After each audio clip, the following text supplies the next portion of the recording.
Jean 2, verset 22. Ils ne peuvent donc prêcher la doctrine du Père ni du Fils, puisque c'est une affaire d'esprit et de vérité. Celui en qui l'esprit de vérité fait défaut peut parler de Dieu avec une forte moralité et même de Jésus-Christ avec beaucoup de miracles sans la doctrine du Père et du Fils. Et c'est là la grande séduction dont avait parlé le Seigneur Jésus-Christ. N'est-ce pas que le Seigneur Jésus-Christ avait dit aux pharisiens qu'ils avaient pour père Satan le diable, qui est le père du mensonge, quoi qu'ils enseignassent au peuple la parole de Dieu. Vous verrez cela dans Jean 8, versets 39 à 44. Aussi parler de la doctrine du Seigneur Jésus-Christ est fondamental. Je dirais même c'est une vitalité. C'est pour redonner vie à ce qui est sur le point de mourir, afin que celui qui veut se repentir, si besoin est, se repente et sauve sa vie. Car le Seigneur Jésus a dit par le Saint-Esprit en 2 Jean 1, 7 à 10. Car plusieurs séducteurs sont entrés dans le monde qui ne confessent point que Jésus-Christ est venu en chair. Celui qui est tel, c'est le séducteur et l'antéchrist. Prenez garde à vous-même, afin que vous ne perdiez pas le fruit de votre travail, mais que vous receviez une pleine récompense. Car quiconque va plus loin et ne demeure pas dans la doctrine du Christ n'a point Dieu.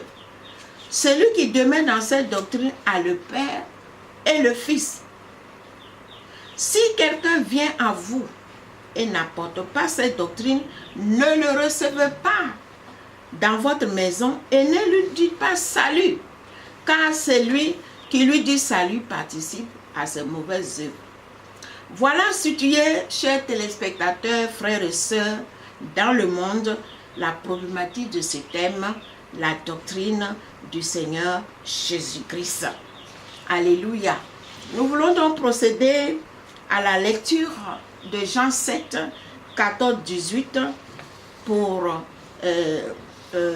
voir ce que le Seigneur a dit à propos de la doctrine qu'il exprimait pendant son ministère sur la terre. Oui. Vers le milieu de la fête, Jésus monta au temple et il enseignait. Les Juifs s'étonnaient, disant: comment connaît-il les Écritures, lui qui n'a point étudié? Jésus leur répondit: ma doctrine n'est pas de moi, mais de celui qui m'a envoyé.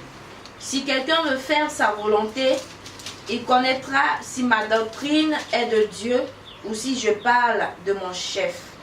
Celui qui parle de son chef cherche sa propre gloire, mais celui qui cherche la gloire de celui qui l'a envoyé, celui-là est vrai, et il n'y a point d'injustice en lui. Amen. Alléluia. Amen. Parole du Dieu Tout-Puissant. A priori, que nous inspire ce texte? Ce texte nous explique 3 questions fondamentales. La première, voulons-nous faire la volonté du Père? Parce que Jésus dit quoi? Celui qui veut faire la volonté du Père reconnaîtra que la doctrine qu'il prêche est la doctrine du Père.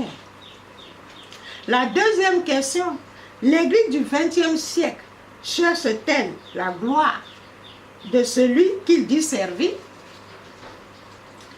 La troisième question, pouvons-nous affirmer que nous sommes vrais peuple de Dieu et qu'il n'y a point d'injustice en nous?